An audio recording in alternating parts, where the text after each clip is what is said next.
a través de las paredes de una casa durante un día de invierno. Se sabe que se pierde calor en forma continua hacia el exterior a través de la pared. Intuitivamente se siente que la transferencia de calor a través de la pared es en la dirección normal a la superficie de esta y no tiene lugar alguna transferencia de calor significativa en las direcciones. Vean la figura.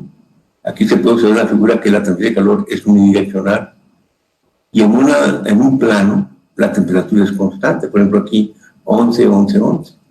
Aquí en la superficie 20, 20, 20. Aquí 3, 3, 3. ¿Sí? Recordando que la transferencia de calor en cierta dirección es impulsada por el gradiente de temperatura en esa dirección, no habrá transferencia de calor en una dirección en la cual no haya un cambio de temperatura. La admisión de temperatura en varios lugares sobre la superficie interior o exterior de la pared confirmarán que la superficie de una pared es prácticamente isotérmica.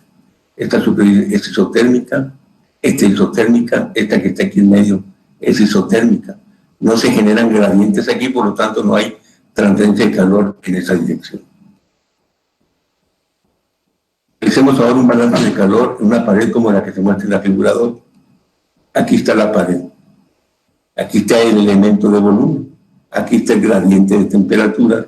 Y este es el flujo de calor en forma unidireccional. El área de esta sección transversal es A, y observen que es constante en toda la distancia X. La razón de transferencia de calor hacia la pared menos la razón de transferencia de calor hacia afuera de la pared es igual a la razón de cambio de energía de la pared. Ahí está el balance. Acuérdense que Q minúscula es la densidad de flujo de calor. Es energía por unidad de área por unidad de tiempo. Entonces, si multiplicamos por el área de transferencia, nos va a dar el flujo. Profe, disculpe. Mándeme. Me está comentando un compañero que si lo puede aceptar. Sí, permítame. Dice, ok, gracias.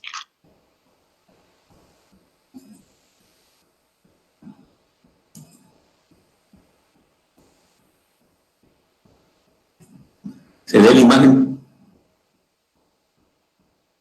¿La imagen, profe? Sí. Mande. Sí, sí se ve. Ok, seguimos entonces.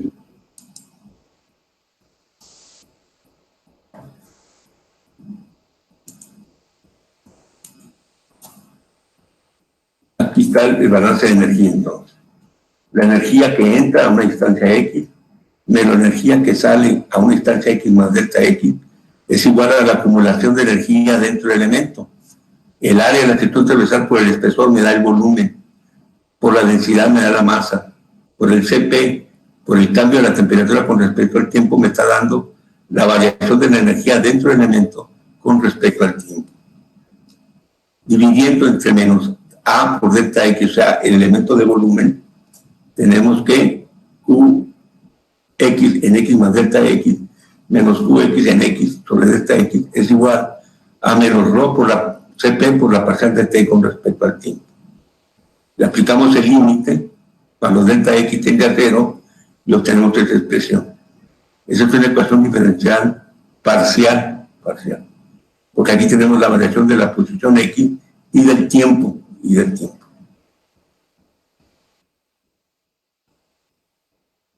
Esto es estable, o sea, no existe acumulación de energía dentro del elemento de volumen.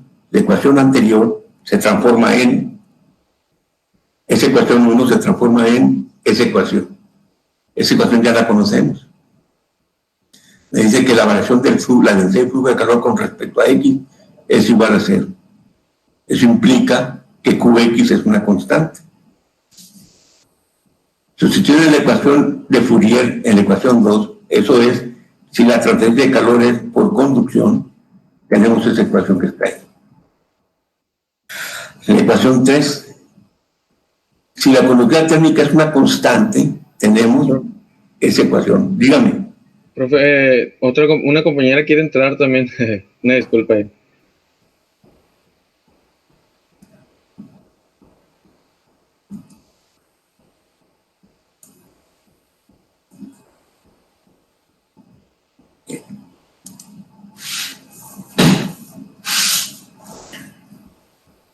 ¿Sí se ve la imagen? Sí, profe. Sí. Bien.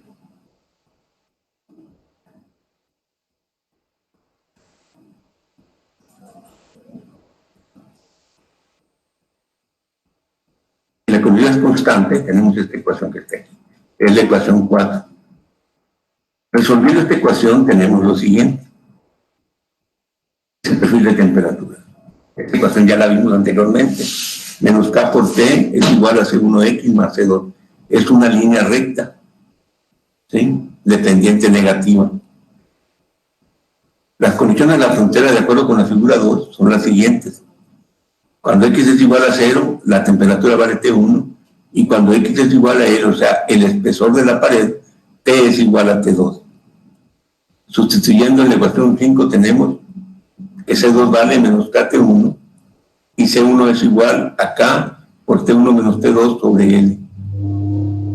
Al sustituir los valores de las constantes en la ecuación 5, obtenemos ahí la ecuación del perfil de temperatura.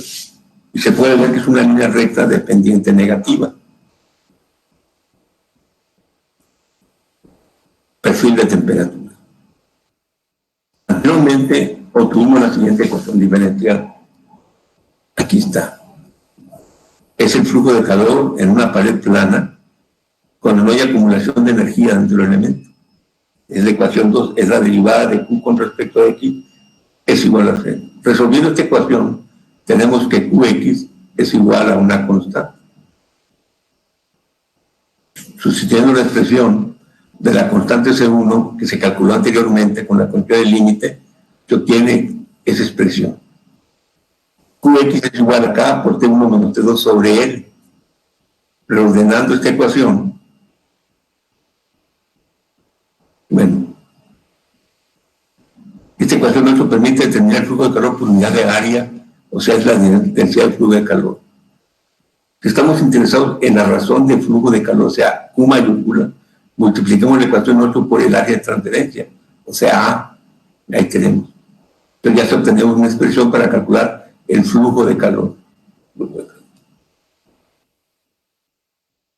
Concepto de reseña térmica.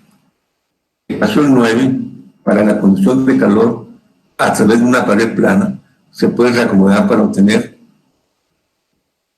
esta ecuación que está aquí, donde R es la resistencia térmica, decían, y R debe ser igual a la longitud, o sea, al espesor de la pared entre el área de transferencia y la conductividad térmica de la pared.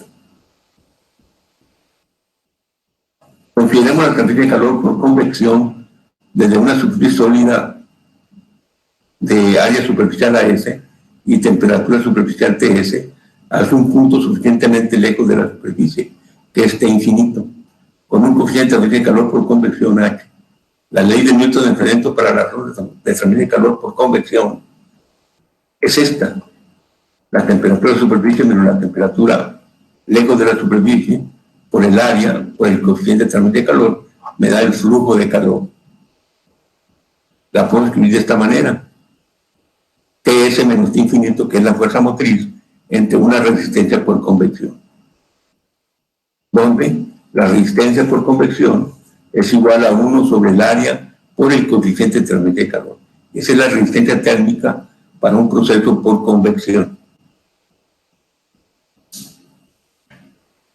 Cuando la pared está rodeada por un gas, los efectos de radiación que hemos ignorado hasta ahora pueden ser significativos y es posible que sea necesario considerar la razón de transferencia de calor por radiación entre una superficie de emisividad epsilon y área superficial, que está a la temperatura TS absoluta, y las superficies circundantes a una temperatura promedio T alrededor es absoluta, se puede expresar como sigue. Aquí está la ecuación. Este TS a la cuarta menos T alrededor a la cuarta se puede escribir como el producto de estos dos factores.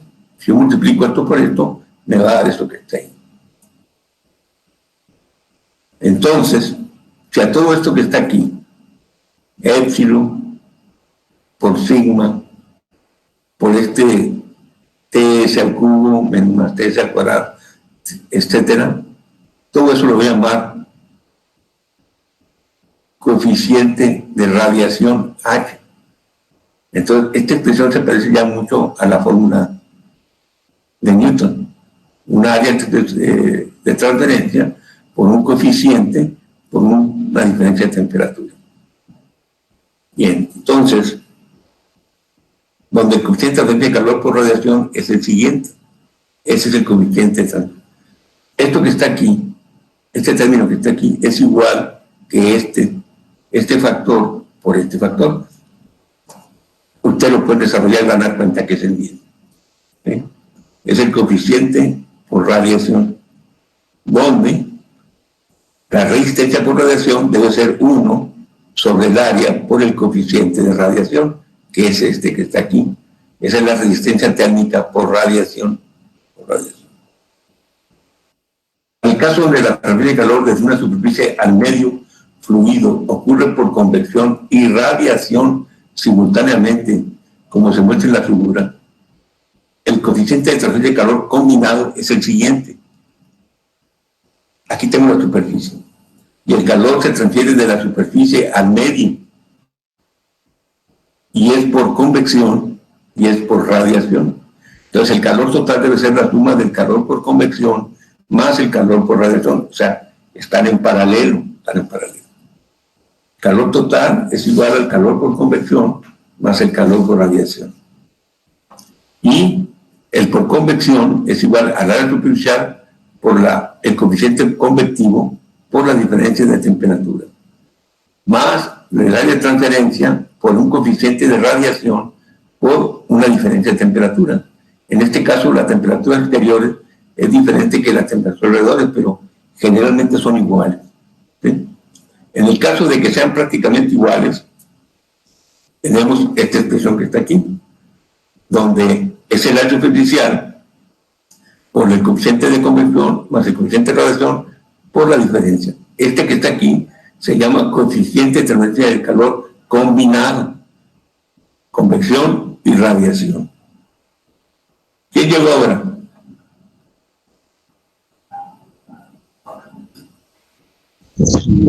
¿Cómo? ¿Llegó otra persona? No. ¿No? ¿Escuchó un ruido? Oí un sonidito ahí.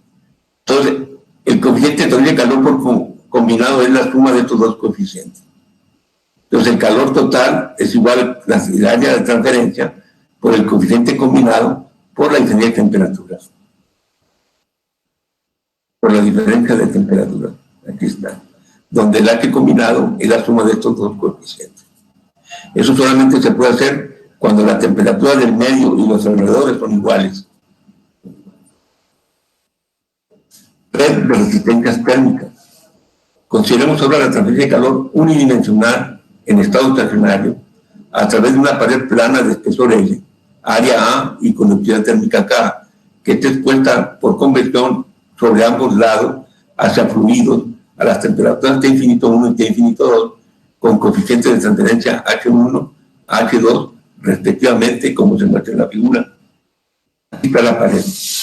Aquí tenemos una temperatura T infinito 1, aquí tenemos T1, aquí tenemos T2 y T infinito 2, aquí tenemos un coeficiente H1 y aquí tenemos un coeficiente H2 y la pared tiene una conductividad térmica K. Y el espesor de la pared es L. Aquí tenemos entonces. Profe, perdón. Mándeme. Voy a tenerme que desconectar. Me surgió una emergencia. Está bueno, no hay problema. Hasta luego. Aquí el calor es igual al área por H1 por T infinito 1 menos T1. Este es el calor. Donde T infinito 1 menos T1 es igual al calor sobre el área por H1. De aquí, de esta expresión, que es el calor que se transfiere de aquí a aquí, determiné yo la diferencia de temperaturas. Es la ecuación A. Luego, dentro de la pared, el área por la conductividad por L sobre L por T1 menos T2 es también el mismo calor. T1 menos T2 entonces igual a calor sobre área K sobre L. Este calor y este calor son iguales. El calor que entra por aquí es el que pasa por aquí y es el que sale por aquí. Es el mismo calor. Ahora vamos con la parte exterior. El área exterior por el coeficiente H2 por la diferencia de temperatura. Está. De aquí empezamos T2 menos T infinito 2 es igual a calor sobre área H2. Al sumar las ecuaciones A, B y C tenemos lo siguiente. Fíjense bien, al sumar estas dos ecuaciones, el T1 se cancela con el T1. Y al sumar esta con esta, el T2 se cancela con el T2 y va a quedar que T infinito 1 menos T infinito 2 es igual al calor, que es el mismo, por 1 sobre área H1 más L sobre área K más 1 sobre área H2. Pero esto que está aquí es la resistencia por convección en esta parte. Esto que está aquí es la resistencia en la pared y esto que está aquí es la resistencia en la parte exterior del fluido. Reordenando esta ecuación, tenemos esta expresión que está aquí, donde esto que está aquí es la resistencia 1, esto que está aquí es la resistencia en la pared y esto que está aquí es la resistencia 2. La suma de ellas es la resistencia total.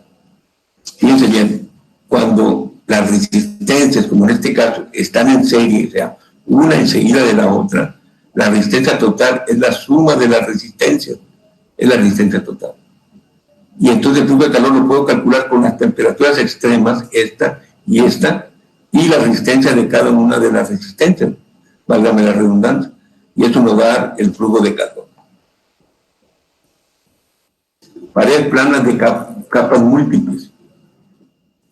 Consideremos ahora la transferencia de calor unidimensional en estado estacionario a través de una pared plana de dos capas de espesor L1 y L2, área A y conductividad térmica K1 y K2, que están expuestas a convección sobre ambos lados hacia fluidos a las temperaturas T infinito 1 y T infinito 2, como se muestra en la figura, ¿no?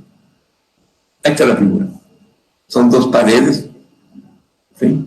Aquí está el fluido a una temperatura T infinito, el calor fluye en esta dirección hasta la temperatura T1, luego a través de la pared 1, luego a través de la pared 2 y luego hacia el exterior. Esas son capas múltiples. En todas están en serie las resistencias. Entonces, la resistencia 1 sería la resistencia del fluido que está aquí. La resistencia de la pared 1 sería el espesor L1 sobre el área por K1. El área es la misma en todos.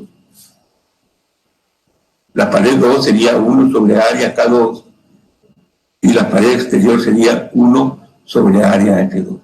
Como están en serie, la resistencia total es la suma de las resistencias. R1 más la resistencia de la pared 1 más la resistencia de la pared 2 más R2.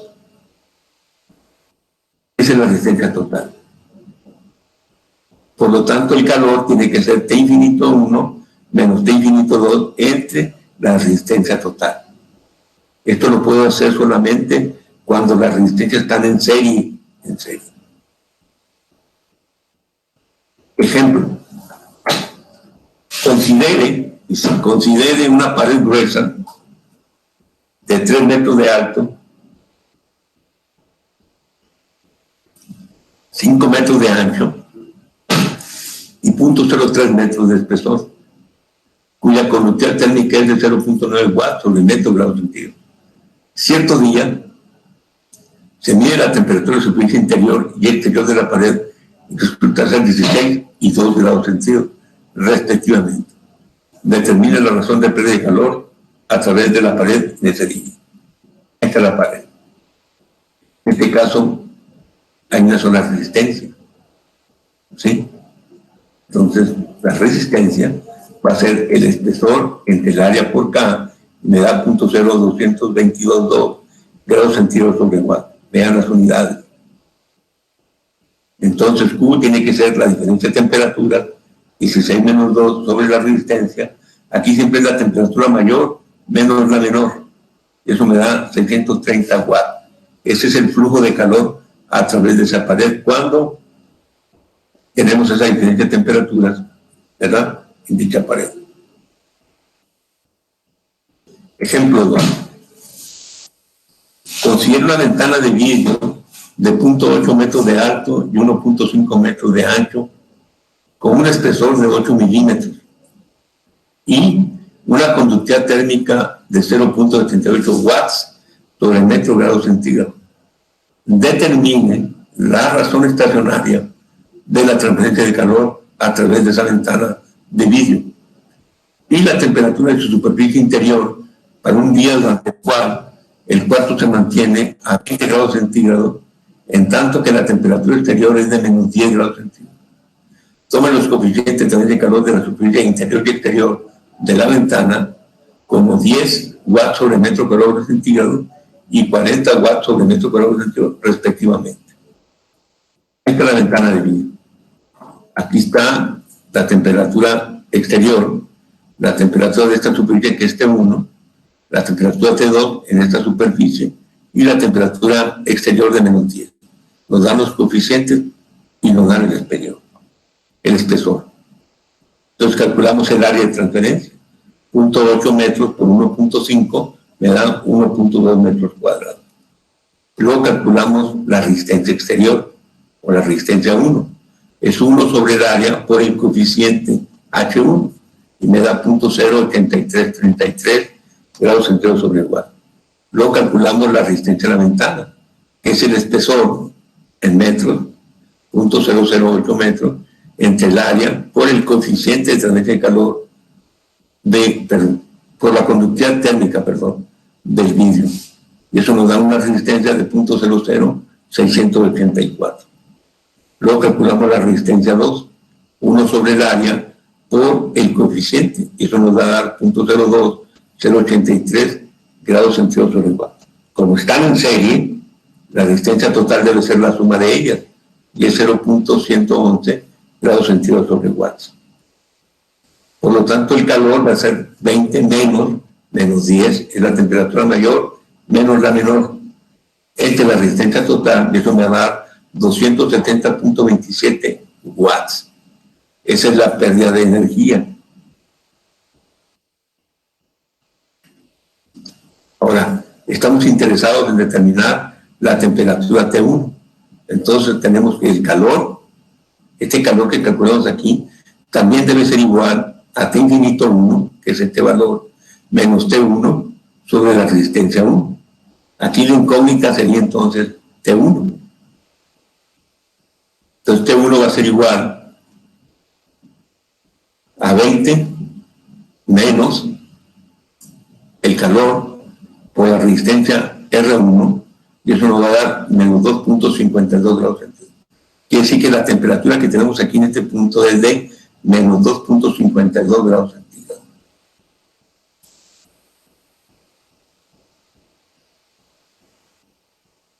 Conducción de calor en cilindros. Consideramos ahora la conducción de calor en cilindros estacionaria en la dirección radial como se muestra en la figura. Estamos interesados en determinar una expresión para la resistencia a través del tubo. En este caso, la transferencia de calor es radial, es unidireccional, nada más. Y el radio interior del tubo es R1 y el radio exterior es R2. Y el material de que está hecho el tubo tiene una conductividad térmica K. Y la temperatura en la parte interior es T1 y en la parte exterior es T2. Tomemos un elemento de volumen, aquí está el elemento, ¿lo ven? Y está localizado a una distancia R del origen y tiene un espesor delta R. O sea, la distancia de aquí a la parte exterior del elemento sería R más delta R. Hacemos el balance de energía. El calor que entra, o sea, sería la densidad de flujo de calor. Es calor por unidad de área, energía por unidad de área por unidad de tiempo. Lo multiplicamos por el área. Sería el perímetro por la longitud a una distancia R. Es el calor que está entrando por aquí.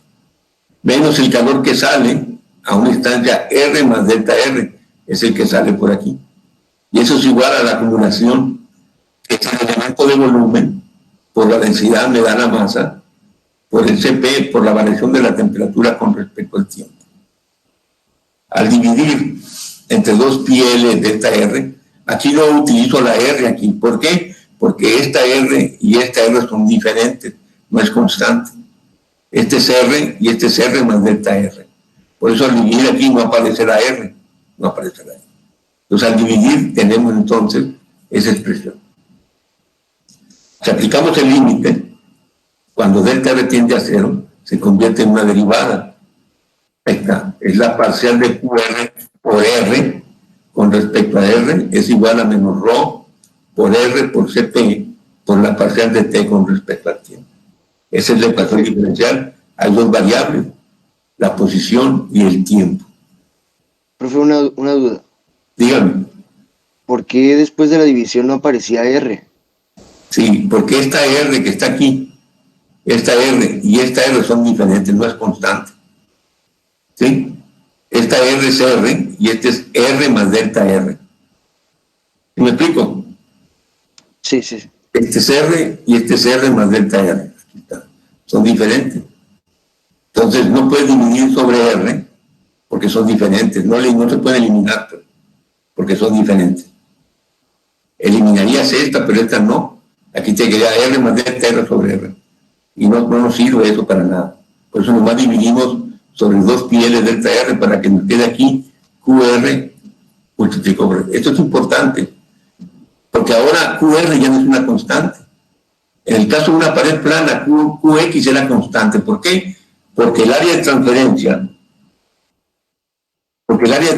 era constante. Sí, por eso QX era constante. Ahora no, QR ya no es constante porque la R está cambiando. A medida que va creciendo, va cambiando la R. Desde que vale R1 hasta que vale R2. Lo que es constante, según esta ecuación diferencial, lo que es constante es el producto de QR por R. Esa sí es una constante, porque su derivada con respecto a R vale 0. Entonces, según esta ecuación diferencial, el producto QR por R es una constante. Ahora bien, al resolver la ecuación diferencial, obtenemos lo siguiente. QR por R es igual a una constante. Es la constante C1, según. Despejando la densidad de flujo de calor, tenemos entonces que QR es igual a C1 sobre R. Ahí se puede ver que no es constante QR. Varía inversamente proporcional con la posición R. Ya que la transferencia de calor a través de la pared del tubo es por conducción, sustituimos la ecuación de Fourier en la ecuación 20. Ahí está la ecuación de Fourier. Aquí se supone que la constante K o la conductividad es una constante. Resolvamos entonces la ecuación 21. Aquí apareció ya al resolverla. Resolvemos por separación de variables. Este pasa multiplicando e integramos. K por T menos C1 por logaritmo natural de R más C2. Ven aquí que T ya no es lineal. Hay un logaritmo aquí. Condiciones de la frontera. Para R igual a R1, T es igual a T1. Para R igual a R2, T es igual a T2. Son las condiciones de la frontera. Al sustituir los valores de la frontera en 22, tenemos esas expresiones. Tenemos un sistema de ecuaciones. Las resolvemos. Y tenemos entonces que C1 vale K por T1 menos T2 sobre el logaritmo natural de R2 entre R1. Y C2 es igual a toda esta expresión. Todo esto es C2. Si esto lo tomamos y lo sustituimos aquí en esta ecuación 22, obtenemos el perfil de temperatura. Ahí está el perfil de temperatura. Depende de R en forma logarítmica. Aquí está. Viendo 23 y 20. 23 en 20, perdón. La 23 es esta que está aquí. En la ecuación 20 es esta que está aquí. Obtenemos lo siguiente. Obtenemos esta ecuación. Dice que QR por R es igual a la conductividad térmica por T1 menos T2 por el logaritmo natural de R2 entre R1. Ahí tenemos la ecuación anterior. Recordemos que el producto QR es una constante.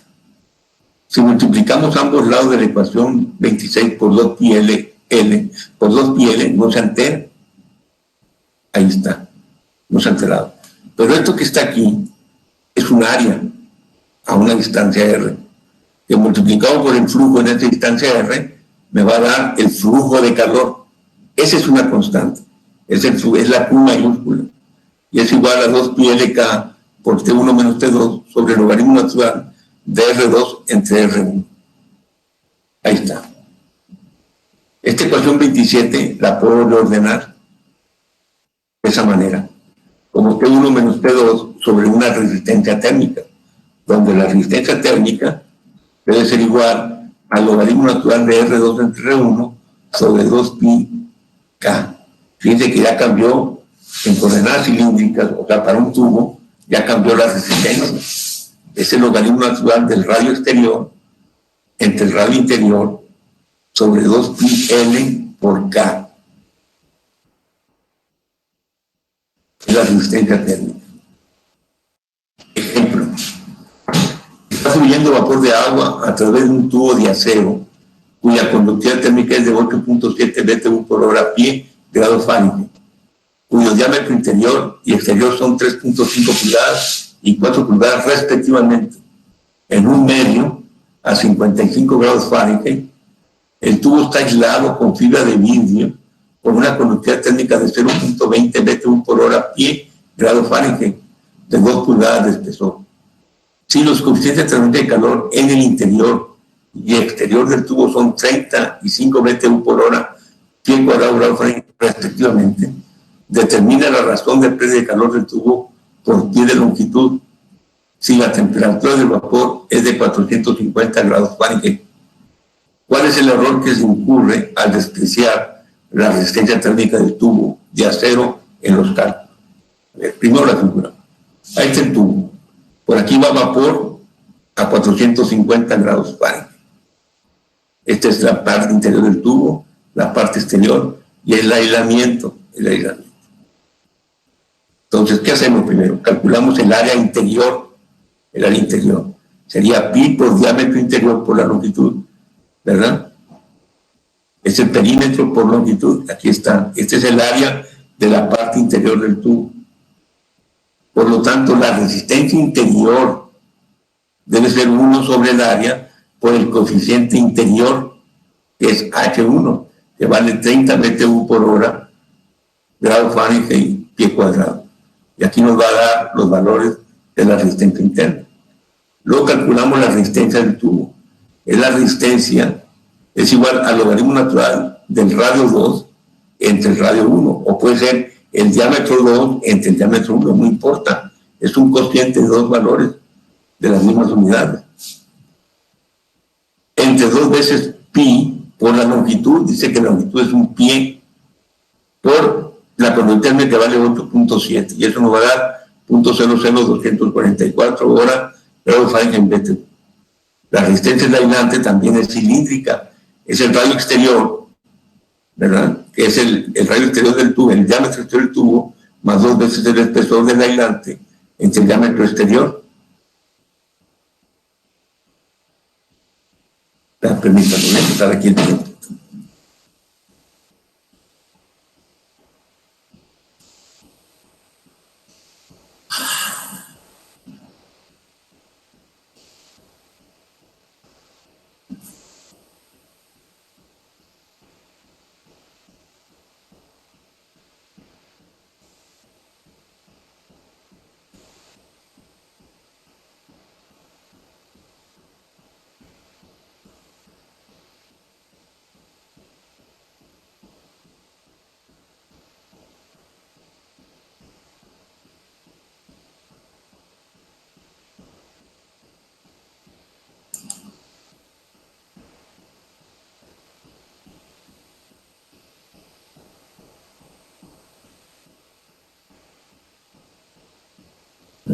Pues,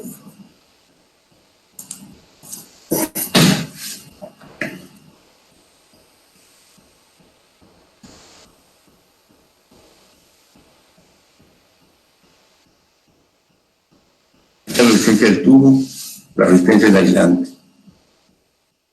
Y luego sacamos el área exterior, ¿sí? Del aislante ya. Es el diámetro del exterior del aislante por pi por L, y eso nos da el área exterior. Y calculamos entonces la resistencia exterior. Es 1 sobre el área exterior por el coeficiente. Eso nos da ese valor. Como todos están en serie, se suman nada más. Y al sumarlo nos da este valor, 5.6503. Por lo tanto, el flujo de calor es la temperatura interior, que son 450, menos la exterior, que son 55, entre la resistencia total, y eso me da 69.908. Ahora bien, si se expresa la resistencia del tubo, tenemos entonces que la resistencia del tubo, aquí está, la voy a destrechar, la quito esta, y va a quedar esta nada más esta, y eso me da 69.937. Fíjense que no cambió mucho, 69.908, 69.937. Y no es afectado, ¿por qué? Porque la resistencia que opone al calor, al flujo de calor, el tubo, es muy pequeña la resistencia, comparada con estas que están aquí. Es muy pequeña. ¿Sí? El porcentaje de error que se comete es de 0.041%, muy pequeño, no pinta. Conducción de calor en esferas. Consideramos ahora una esfera hueca como la que se encuentra en la figura, donde se está establecido un elemento de volumen y en esta se realiza un balance de energía. Ahí está la esfera. Es una esfera hueca que tiene una temperatura interior T1 y una temperatura exterior T2, y el flujo de calor es radial. Y aquí tengo yo un elemento que está localizado a una instancia R, ¿verdad? Y a una instancia R más delta R es la salida del elemento. El radio interior es R1 y el radio interior es R2. Luego, hacemos el balance. La razón de transferencia que hace el elemento menos lo que sale del elemento es igual a la razón de cambio.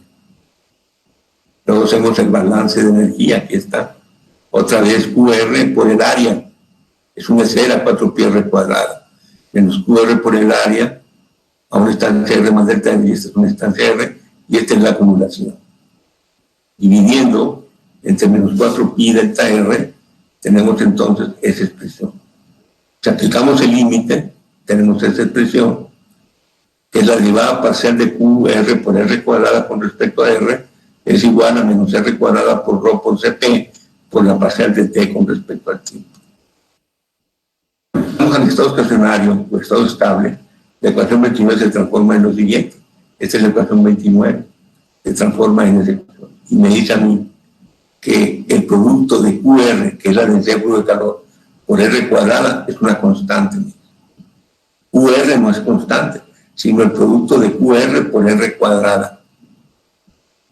Resolviendo la ecuación 30, tenemos que QR por R cuadrada es igual a una constante según.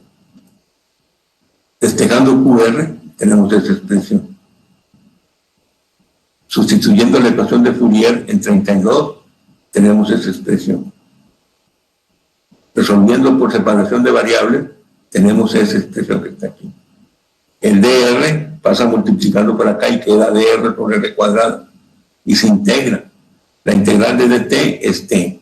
La integral de 1 sobre dr sobre r cuadrada es el 1 sobre r negativo, más la constante integración C2. Aplicamos condiciones límite. Cuando R es igual a R1, T es igual a T1. Cuando R es igual a R2, T es igual a T2. Y tenemos que C1 tiene esa forma. Y C2 tiene esa forma. Al sustituir en la ecuación 34, tenemos ya el perfil de temperatura. Ahí está. Esta expresión me permite calcular la temperatura a cualquier distancia radial en una esfera. Utilizando la expresión de la constante T1, en la ecuación de flujo de calor, tenemos esta. Esa es la expresión para la densidad de flujo de calor multiplicada por R cuadrada, es igual a C1. Sustituyendo el valor de C1, tenemos esa expresión. Multiplicando ambos lados por 4pi, tenemos esa expresión.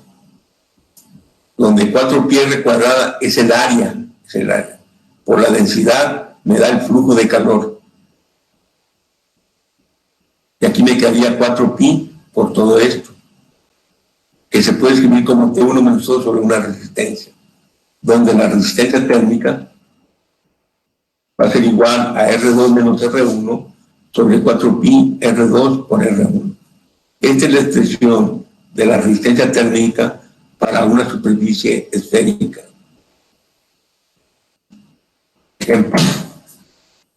Usa un tanque esférico con diámetro interno de 3 metros, hecho de acero inoxidable de 2 centímetros de espesor, cuya conductividad térmica es de 15 watts sobre metro grados centígrados.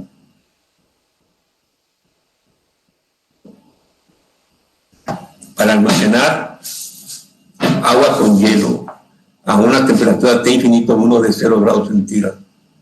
El tanque está ubicado en un cuarto cuya temperatura es T infinito 2, 22 grados centígrados. La superficie exterior del tanque es negra y la transferencia de calor entre la superficie exterior del mismo y los alrededores es por convección natural y radiación. Los coeficientes de transferencia de calor por convección en la superficie interior y exterior del tanque son H1 igual a 80 watts sobre metro grado centígrado y H2 igual a 10 watts sobre metro grado centígrado, respectivamente. Determinen, dice, inciso A, la razón de transferencia de calor hacia el agua con hielo que está en el tanque y la cantidad de hielo a 0 grados centígrados que se funde durante un periodo de 24 horas. Aquí está el tanque esférico. Por aquí viene calor por radiación, y aquí el calor por convección. Está aquí el agua con hielo a 0 grados centígrados. Este es el radio interior de 1.5 metros y el espesor de la pared del tanque es 2 centímetros. Aquí tenemos H2 y aquí tenemos H1. Este es T infinito 1 y aquí tenemos T infinito 2, que es un valor de 22 grados centígrados. En este caso en particular, la temperatura de los alrededores y la temperatura T infinito 2 son iguales. El área interior del tanque es 4 veces pi R1 al cuadrado, aquí está, y la parte exterior es 4 pi R2 al cuadrado, que es este valor que está aquí. La resistencia térmica del agua en el hielo es la resistencia entre 1 sobre el área por el coeficiente, aquí está. Y luego tenemos la resistencia térmica del tanque, ahí está, es R2 menos R1, o diámetro 2 menos diámetro 1, también puede ser, sobre 4 veces pi, en este caso son los radios, radio 2 menos radio 1 sobre 4 veces pi, por la conductividad térmica, por R1, por R2, y esto me da la resistencia del tanque. Resistencia térmica por convección está en la parte exterior del tanque. En la parte exterior del tanque es 1 sobre el área exterior por H2 y esta es la resistencia exterior. Resistencia térmica por radiación en la parte exterior del tanque es, como epsilon es igual a 1, porque es un cuerpo negro, y sigma es igual a 5.7 por 10 a menos 8 watts sobre metro cuadrado grado Kelvin. La temperatura exterior es de 22 más 233 son 295 grados Kelvin. Es la temperatura exterior. La temperatura interior es de 0 más 233 grados Kelvin.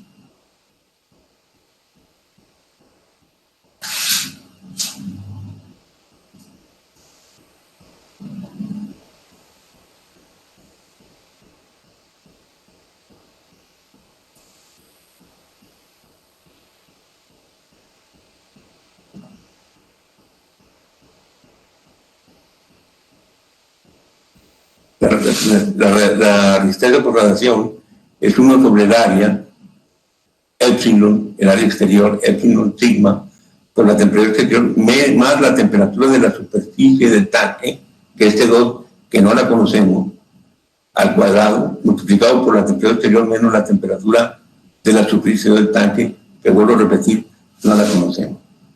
Las resistencias térmicas combinadas en la parte exterior del tanque, fíjense, como la parte exterior, el calor es por radiación y convección, están en paralelo.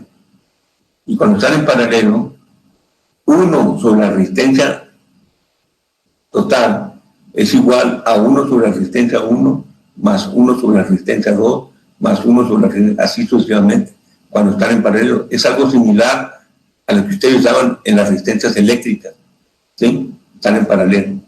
En este caso, en la parte exterior hay dos resistencias, la resistencia por convección y la resistencia por radiación. Por lo tanto, la resistencia combinada de las dos va a ser 1 sobre la resistencia combinada, es igual a 1 sobre la resistencia de radiación más 1 sobre la resistencia de convección. Al desarrollar esta expresión nos va a quedar esta, y dice R de convección es igual a R de convección, R combinada, perdón, es igual a R de convección más la R de radiación sobre la R de convección por la R de radiación.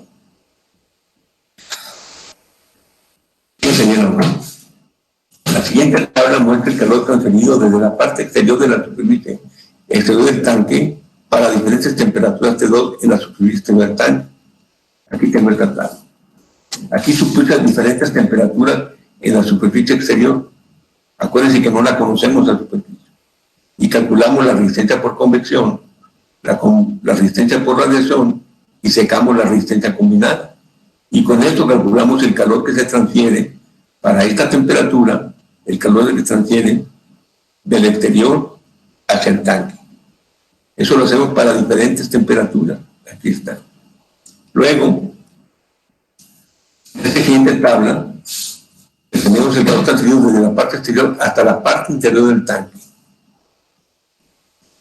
La resistencia total es igual a R1 más la resistencia del tanque más la resistencia combinada. Esa es la resistencia total. Aquí tengo la nueva tabla. Pongo las mismas temperaturas. Saco la resistencia interior, la resistencia del tanque, la combinada y saco la total y determino el calor. Este calor es para diferentes temperaturas en la superficie. Con esa información hago una gráfica donde grafico la temperatura contra el calor. Ambas gráficas. Esta que está aquí es T2 versus Q1 y la roja es T2 versus Q2. Ahí están las dos gráficas. Hay un punto donde se intersectan las dos. Este punto. Ese punto representa entonces la temperatura exterior del tanque y me da 3.9435 grados centígrados. Una vez que ya conozco yo la temperatura exterior del tanque, ya puedo calcular yo el flujo de calor, ya sea con la resistencia combinada de radiación y convección o con la resistencia total. Puedo calcular el calor. Una vez que conozco el calor, puedo calcular yo la cantidad de hielo que se derrite, ¿verdad? Creo que esa es la pregunta que me regresaron.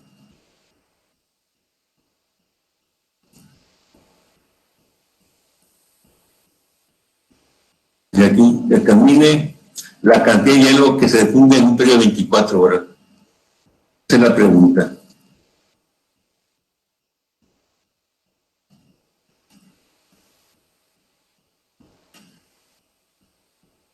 A ver, permítanme.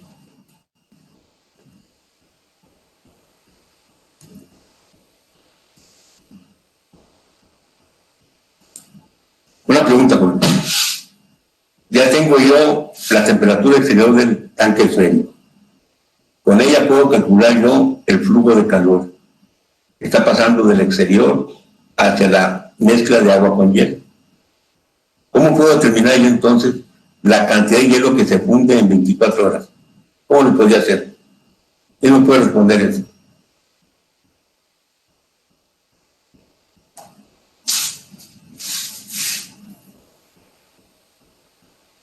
Vamos. ¿Qué tenía que conocer yo para poder responder esa pregunta?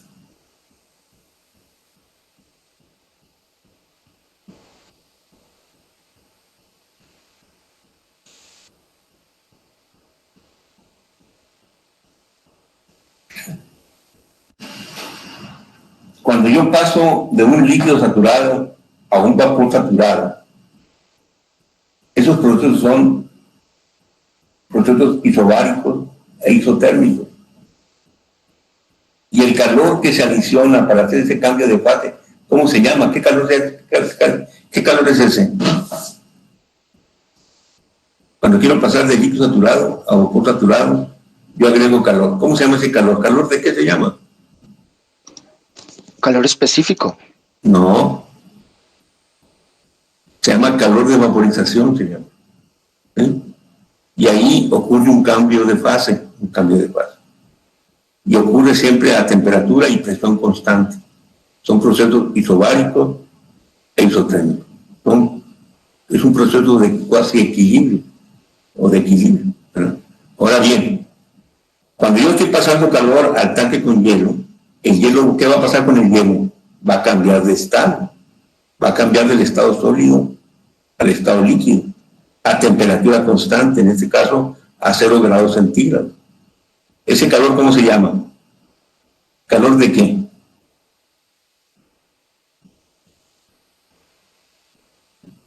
Vamos, jóvenes. Está en la puntita de la lengua, díganmelo. ¿Será de condensación o de sólido? No. ¿No?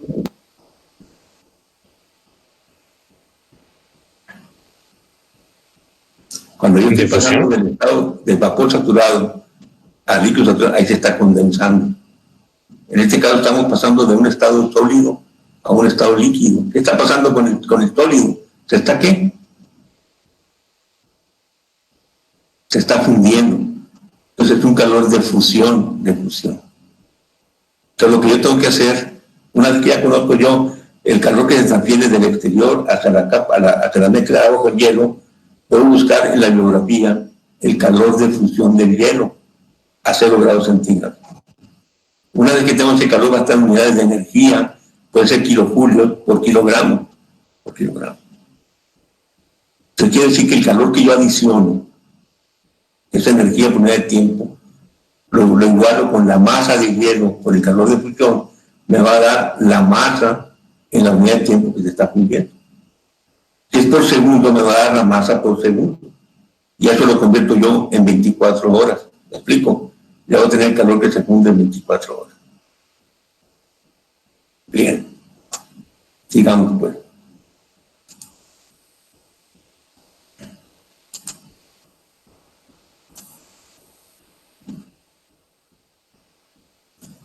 Vamos a ver ahora este ejemplo. Ejemplo número 5. El vapor que sale de una turbina de una planta generadora a 100 grados Fahrenheit se condensa en un gran condensador por enfriamiento con agua que fluye por tubos de cobre cuya conductividad es esta que está aquí. Con un diámetro interior de 0.4 pulgadas y exterior de 0.6 pulgadas a una temperatura promedio de 70 grados Fahrenheit. El calor de vaporización del agua es 100 grados Fahrenheit y el calor de vaporización del agua a 100 grados Fahrenheit es este que está aquí. Los coeficientes también de calor son 2400, ¿verdad? Y 35 en el lado del agua. Determinada longitud requería el tubo para condensar vapor a razón de 250 libras por hora. Bien, ahí está el condensador. Voy a hacer un paréntesis, preguntar algo.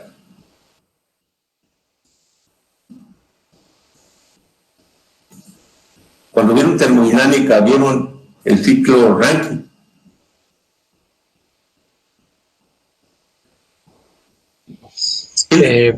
No.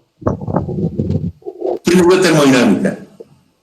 A los del C5A, el maestro Lomelí. Sí, ya. Ellos no vieron los ciclos Rankine, los ciclos de potencia no los vieron. Con él no. No sé si los de la tarde, porque creo que hay alumnos de la tarde aquí, no estoy seguro. ¿Y quiénes dieron la tarde clase? Igual. También fue Lomelí. Bien. Voy a platicar un poquito el ciclo de potencia. O sea,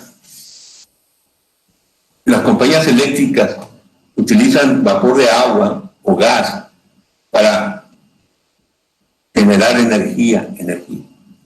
Entonces ellos manejan unas turbinas que pueden ser de vapor o de gas o combinadas. Vamos a hablar de una turbina de vapor. Pues a una turbina de vapor le alimentamos vapor a alta presión o vapor sobrecalentado. El vapor pega en unos álabes y hace girar una rueda. Y esa rueda mueve una flecha. Esa flecha está acoplada a un generador Y al girar la rueda, el generador gira y está generando corriente eléctrica.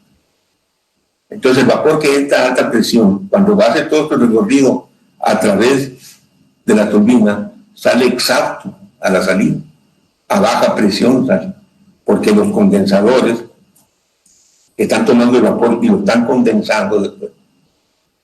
Un condensador es un tubo, ¿verdad?, de diámetro grande, que adentro lleva un montón de tubos de diámetro pequeño. Y por la parte exterior de los tubos de diámetro pequeño va el vapor que se condensa y se convierte en agua líquida. Mientras que por los tubos pequeños va agua fría, agua fría. Y eso hace que haya un intercambio de calor entre el vapor que se condensa y el agua de enfriamiento. El agua de enfriamiento que entró fría se calienta al salir del condensador y se manda a una torre de enfriamiento para volverla a enfriar. Y el vapor condensado que se obtuvo de la caldera a baja presión, ese entra en una bomba, le aumenta la presión y lo vuelve a alimentar otra vez a la caldera para que se convierta en vapor sobrecalentado y se alimente otra vez a la turbina. Básicamente así trabaja, ¿sí? En este caso estamos interesados en el condensador. Voy a poner aquí el condensador entonces.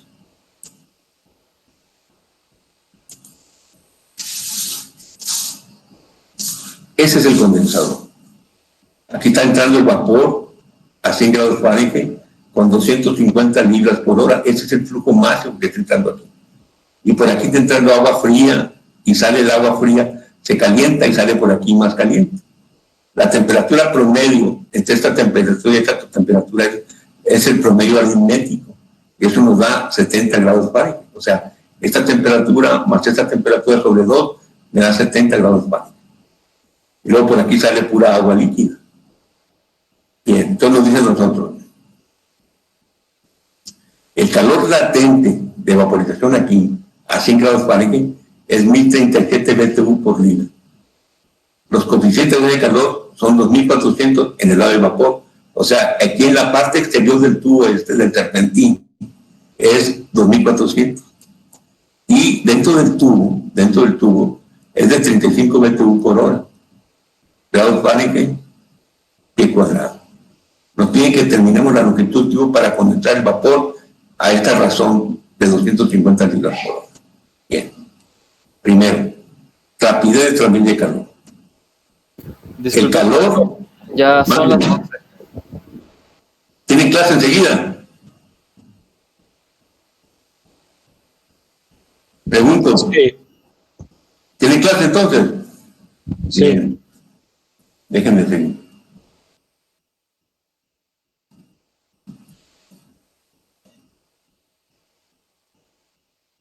¿Qué va a terminar?